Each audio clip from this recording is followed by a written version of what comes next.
What's up, you guys? I don't know what the hell I said it with my head like that. All right, guys. So this is HelloFresh that I want to try. Probably next month, guys. I'm gonna try it. Oh no, it's not HelloFresh. It's called Factory. It's about foods and stuff, guys. But it's 60% off. Okay, so here's the best honey in the world, guys. It is homegrown. It is without any chemicals added to it, guys. And it's so cute. Look at the little bottle. So this is for Jama. My mom got her honey. And then my mom gets the big ass jug that you can fill all her little jars of honey. But there's a little honey place right down the street for me that they sell it for like this was like she said like $8.99. But I might do a video there. I might ask them if I could do a YouTube video there. Okay, so honey that we're gonna give to Jama. Then we have my coldest water bottle. Use my code water break. And then what we're having for breakfast is some pizza rolls. My fave. My fave. You guys want to know a story of how I got addicted to pizza rolls? We're gonna do story time. Let's say grace. Dear God bless her in Jesus' name. Amen. All right. So let's do a story time of how I got addicted to pizza rolls. Okay. Let me take a sip, please. And oh, we said grace. Okay. Oh my God, guys! Yesterday I went out with my niece and my mom and my dad, and everyone kept saying, "What smells so good? What smells so good?" So it's my dossier, guys. It smells delicious.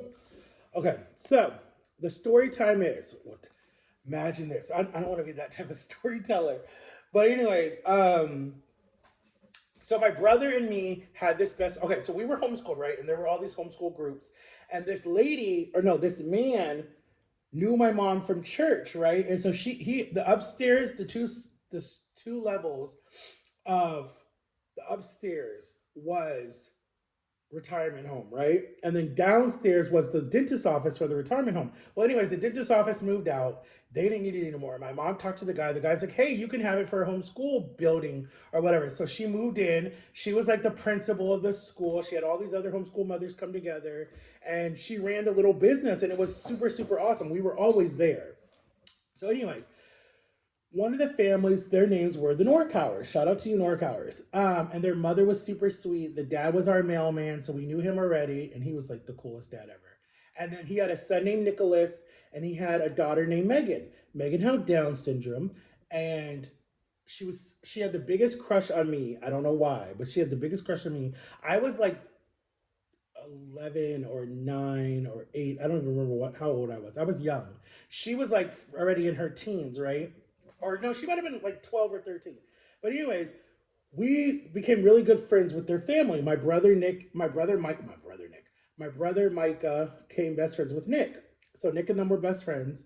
Well, I hope my brother don't get mad that I used his name. Sorry, bro, but I did. I don't even think he watches my stuff anymore. But anyways, um, but it's not a bad story. It's pretty good. So my brother and them became best friends. Pokemon was like the big rave at the time, and Yu-Gi-Oh! And Dragon Ball Z and all that stuff, right? So my mom was very like Christian and wouldn't let us play a lot of video games or stuff like that, or even watch TV that much, right?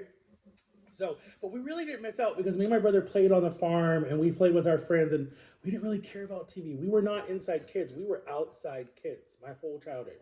So, anyways, so we would spend the night a lot at the Norcowers' house. And so my brother and Nick would be downstairs in their basement playing video games or in his room playing video games. And then me and Megan would be hanging out in her room watching Mary Kate and Ashley, the Olsen twins. She had all their movies, watching a bunch of Disney stuff. And we would eat when she wanted snacks. Her mom would make her some pizza rolls. And so that's how we got stuck on pizza rolls because they like just came out at the time. And we got stuck on pizza rolls. She would buy the big bag from Sam's Club and she would make like a whole pan of pizza rolls and do two plates. And she always had it with ranch. She always had her pizza roll with ranch. And she would make us two plates with some ranch. And she loved her orange soda. I think that might be how I got addicted to orange soda. And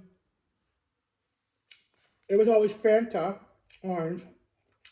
And she had like this day bed. So I would sit on the bottom one. She would sit on the top one. And we would just sit there and watch the movie the whole time that we were at their sleepover. And then cut to like maybe a few months later, Nicholas got hit by a car running after a ball, and the person didn't see him. So we found out. We went to the hospital. We saw Nicholas. He had this bladder thing on him, messed up his bladder. So, because of that, he had to wear diapers for the rest of his life. So, when you would go over there, you would see Huggies diapers everywhere because that's all he wore for his size. And then I don't know. I feel like the accident like kind of changed him. Like he just wasn't as like I don't know. I just don't remember him being so fun like he used to be. Like he just was different. Like I don't know. He used to be like really giddy and joking around and stuff like that. And the accident like, and I mean, it had to be dramatizing for like I think he was like 8 or 9. I think he's like the same age as my brother. But like it like traumatized him. I just don't. I just remember that. But anyway, so me and her would eat our pizza rolls, and we would go to McDonald's, and then the other thing that she liked to eat a lot was sherbet. So she got me stuck on sherbet. I love sherbet. Um, so that's really how I got stuck on pizza rolls. And then my brother's other, well, me and my brother's best friends, the Roics. Shout out to you, the Roics. Um, their mom had like all the cool food, right? And we would spend a lot of time with them, a lot of stuff during the summer. We were all homeschooled. They had a horse, they had go karts. It was so much fun. They had a pool, and we would do sleepovers and stuff like that. And we always dreaded coming home. Now that I remember it, because her house was like the fun house. Our house was like fun to other people that didn't live there. We were more like, oh, we don't want to be here. Um, and their mom had pizza rolls, chicken nuggets, had cheese, string cheese, had all the coolest cereal in the world, soda that we call it soda pop up north.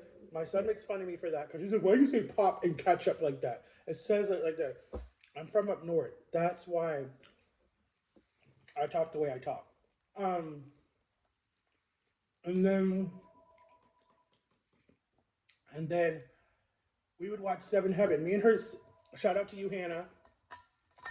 Hannah and me would watch Seven Heaven, and we would watch Seven Heaven, Gilmore Girls, and we would watch Smallville. Because these shows were like all the rave at the time. And then we would just stay up all night and hang out. And then the parents would be like, if you guys don't go, like the dad would come down like 3 times because they lived down, their bedrooms were down in the basement. Like that, they gave the boys like the basement, and that was like their homeschool room too. And the mom and dad would come down and be like, if you guys don't go to sleep, we're going to separate you or something like that. And so that's what happened a lot of times. And I don't know, it was just fun. It was just a really fun um, it was a fun childhood. My childhood was really fun. Like there were a lot of bad things, like being tied to the bed and abused and all the different stuff that happened to me in my childhood. But there was like a lot of there was more fun to compensate the abuse that I was dealing with, mentally and physically and emotionally and whatever draining. But like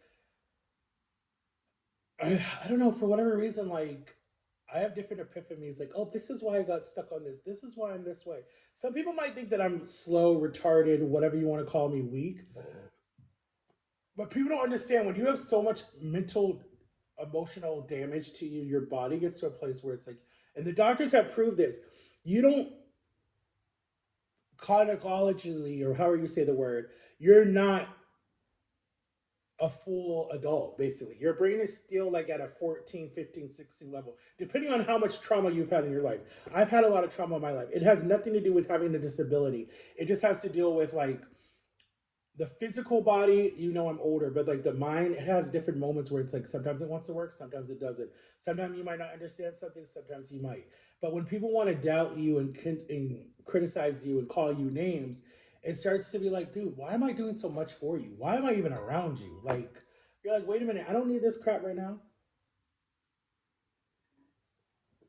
And my thing is, you need to love me for who I am, or I get the heck out of your life. It's like, bye. Like, I don't even care. Like, I don't know. I think this is why so badly that I want to have a biological child because I feel like a biological child, one, will maybe have your disability because you can pass it to your child, or they won't have your disability, but they love you no matter what. Because they're like, I don't care if my dad has a disability. That's my dad. That's who I've known my whole life. That's who I love. That's who I want to take care of. I don't care. I'm not going to make fun of him for it. I'm not going to use it as an inside joke. I'm not going to treat him any different. He's my dad, and I know what he's strong at, and I know what's his weaknesses, and I don't care. Like, I love the people that are in my life that see me for who I am and they don't see the disability. They know it's there, but they don't care. They help with it. They're like, I don't care your family. I don't give a, whatever. But the people who like my ex, who I don't even want to call her my ex. Let's just say my girlfriend, okay, that has passed away. She loved me no matter what. She knew who I was and she knew my problems. She would read stuff for me. Like I was a lot worse reader back then at all. I couldn't read certain things. But she would read stuff for me. She would type for me. She would help me out with certain things. And like, um, like if I would have blown up on YouTube back then and be big as Mr. Beast or Sam and Kobe or Jake Paul or Logan Paul or whatever, and we would have been living out of LA or wherever we would have been, my girlfriend would have probably been like helping us manage all that stuff. Like I could have managed it, but she would have been like, let me keep an eye on stuff because I don't want people to walk all over you. Because you know that Floyd Mayweather doesn't know how to read. His son does all his management, and he was screwed over by people because they knew that. Jackie Chan doesn't know how to read. His son manages all his stuff. There's a lot of other famous people who don't know how to read that are famous because they have good assistants and good managers that help them do stuff. So for people to criticize people with disabilities, hello, we are movie stars, we're actors, we're business owners, we're models, we're whatever, and we're doing good. Jake Paul has astigmatism. Well, no, what does he say? He says he's, oh, what is the word? He has some type of disability. He had a speech impediment. He had other stuff. And look where he is. And look how many people look up to him. He did stuff with his life, even though it was crazy and bad sometimes, and he's annoying as hell sometimes. But he took what all those teachers told him, you'll never be anything, da da da da, and lives in $500,000 houses. And I bet you all those teachers have quit their jobs. So don't ever count out the underdog because then one day might be your boss, your president, or your neighbor. So don't ever count out the underdog. That's the crap that makes me mad. That society want to look at you different because you might drool on yourself or your face might be deformed or you might have some type of deformity. Don't do that. Don't do that. Because around me, I will go off on you in a heartbeat. I don't care who you are. If I see you picking on somebody that has a deformity or has an issue, it's a different story, dude. I go off on you. You won't see the real Matt come out. Hot with heat. But anyways, guys, that's the story of how I got addicted to pizza rolls. And I just dropped one. Go get you some honey, fresh grown honey. And go get your coldest water bottle in my link. And check out my TikTok shop. Peace out, guys. I love you. Bye-bye. Bye. Happy Friday. Bye-bye.